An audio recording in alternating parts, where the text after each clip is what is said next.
It was one of those nights when a Manchester City supporter looks at the scoreline, takes a deep breath and thinks, it didn't need to be this stressful. A match that started with the feel of a routine thrashing ended up turning into a heart-stopping test against Leeds United. With a defensive blackout, an unexpected reaction from the opposition, and a hero who refused to let the 3 points slip away from the Etihad. At the same time, behind the scenes, the club is moving aggressively in the market, eyeing an attacking reinforcement valued at somewhere close to £70 million, as well as negotiations involving young Premier League prospects. And to top it all off, there is still uncertainty surrounding Omar Marmoush and his release to play in the Africa Cup of Nations, which could directly affect Pep Guardiola's plans for the remainder of the season. Everything started perfectly, almost like a script written to calm any post-international break anxiety. The ball had barely started rolling, and City had already shown why they are feared at home. Bernardo Silva, with that vision of the game that seems to spot spaces no one else can see, found Matheus Nunes with a surgical pass, breaking lines as if he were cutting the pitch in half. Nunes, at speed, did not think twice. A low cross, inch perfect, and Phil Foden appeared exactly where he needed to be, filling the box and steering it into the back of the net. A goal in the very first minute, one of those that sends a clear message. Today, we are the ones in charge here. After that blistering start, City did exactly what they usually do when they feel comfortable. They controlled the ball, dictated the tempo, lured Leeds into their own high-pressing trap and patient circulation. The team looked on autopilot, knocking it around with confidence, switching play from side to side, waiting for the right moment to strike again. And that moment came from a set piece, showing that, beyond the beauty of their passing game, there is a drilled, rehearsed, almost mechanical side to their attacking moves. John Stones, playing that hybrid role between center-back, full-back, and midfielder, popped up in space and lifted the ball into the box. Ice O'Reilly, filling in on the left, got a clever touch, taking the defense out of position and confusing the marking. The ball fell for Joško Gvardiol, who arrived as the surprise man and finished past Lucas Perry. 2-0, total control, the look of a thrashing, the feeling that the game was practically wrapped up before halftime. Possession, confidence, football flowing the way City fans are used to seeing. Only if there is one thing football insists on teaching, it is that switching off too early usually comes at a heavy price. The second half began with a change in attitude from Leeds. The introductions of Dominic Calvert-Lewin and Jack Byram changed the weight of the visitors' attack. Suddenly, City's defense, which had seemed comfortable, now had to deal with a more physical center forward, constantly present in the box, fighting for every aerial ball, every second ball, every challenge.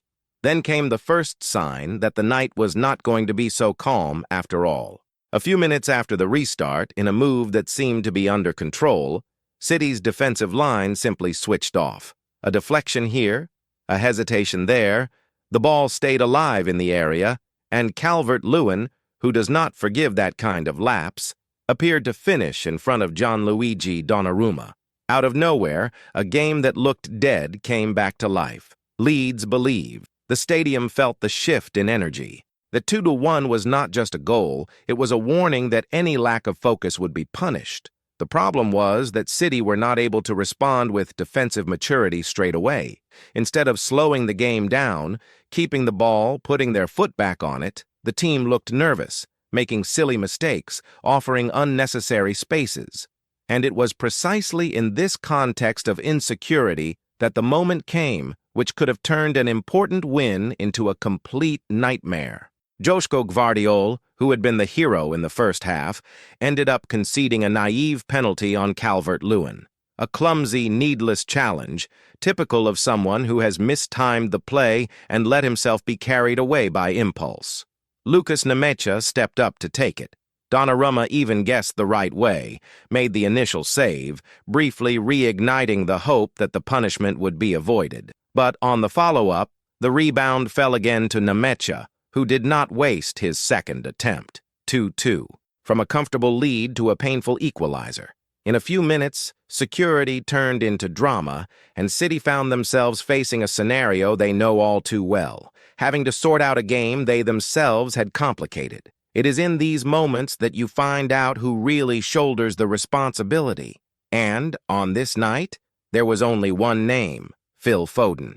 He had already scored in the first minute, but he seemed unwilling to leave the pitch with just one goal and a frustrating draw on the board. In stoppage time, when many teams would have settled for dropping points, Foden received the ball, drove at his man, cut inside with ice-cold composure, and unleashed a pinpoint strike into the corner, giving the keeper no chance.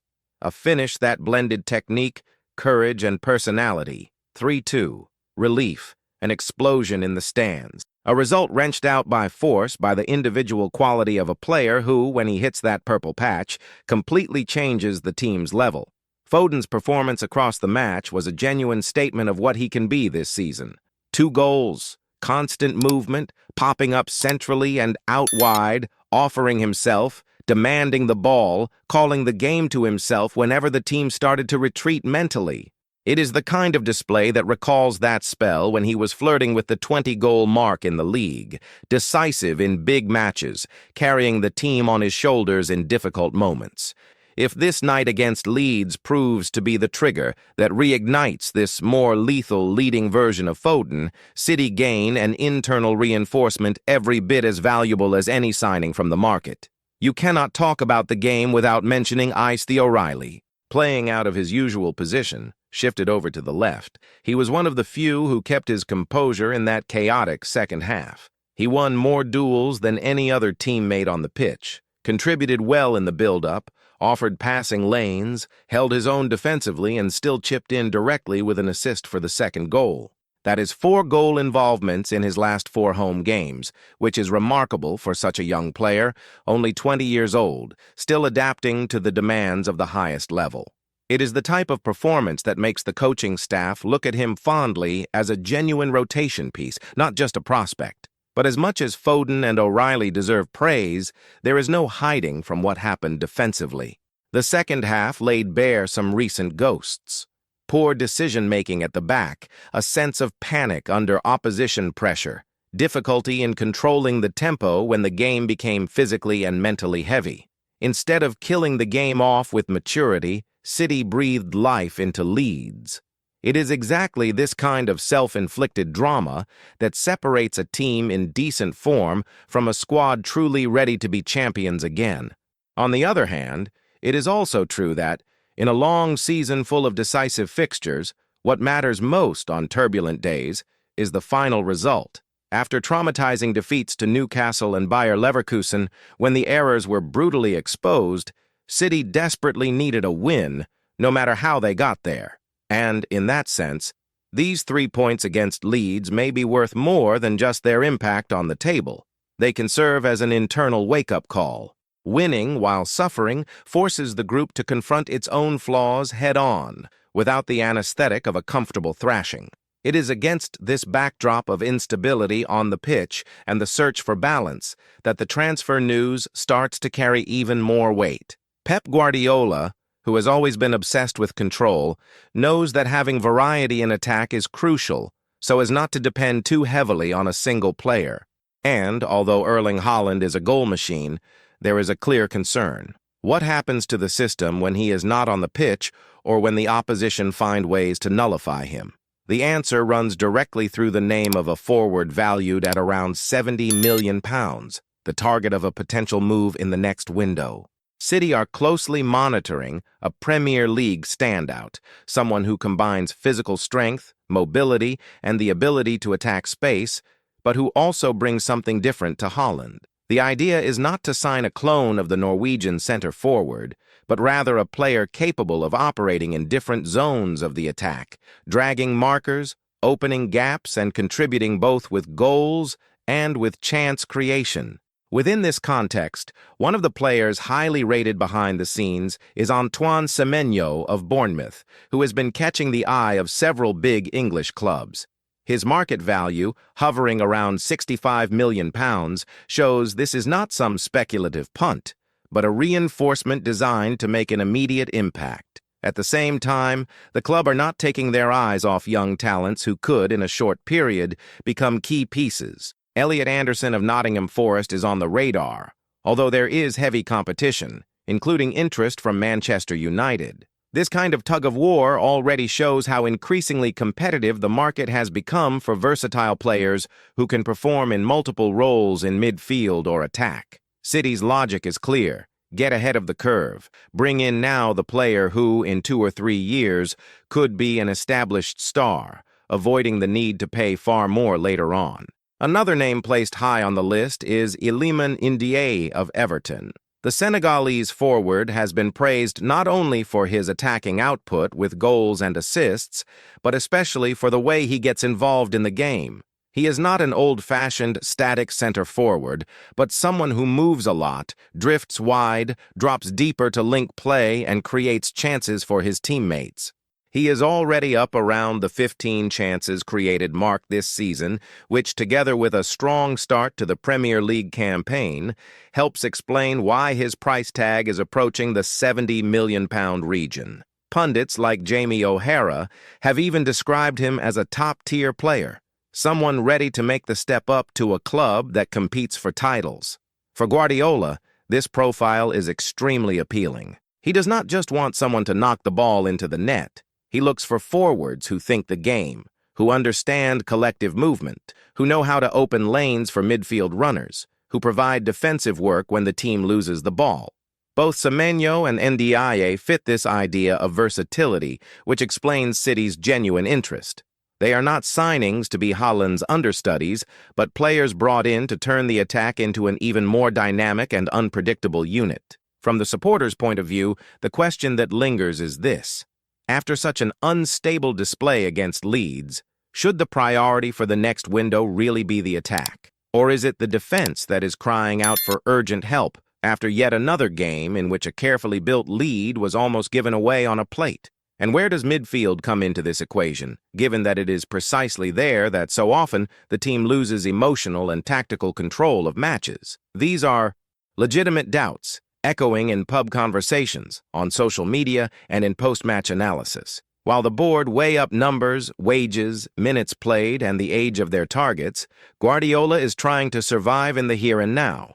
The schedule is brutal. The physical toll is real, and on top of everything, there is still the cloud of uncertainty called the Africa Cup of Nations hanging over Omar Marmoush. The Egyptian forward has grown in importance precisely because the manager needs to protect Haaland at times, managing his minutes more carefully. Marmoush offers mobility, depth, and an attacking alternative that City simply cannot afford to waste in a period packed with crucial fixtures. And this is exactly where the tension ramps up. When will Egypt demand Marmoush's full release? Will he be available for the next games, or will he leave early, leaving Guardiola with one fewer attacking card to play when rotating the squad? The manager was asked directly about this in his last press conference, and with unusual honesty for this sort of subject, he admitted he does not really know. He made it clear that talks are ongoing between club, player, and national team, and that the final decision has not yet been made, which only adds to the suspense surrounding this saga. If you have made it this far, it is because you truly live and breathe City through the suffering and the celebrations. So do this. Before you click away from the video, hit the like button to support our work and show that you want more content like this about Manchester City. If you are not subscribed yet, take the chance now, subscribe, and turn on notifications so you do not miss any updates, any transfer news, or any post-match analysis. And of course, leave your thoughts in the comments about this crazy game and the possible signings, because the conversation carries on even after the video ends.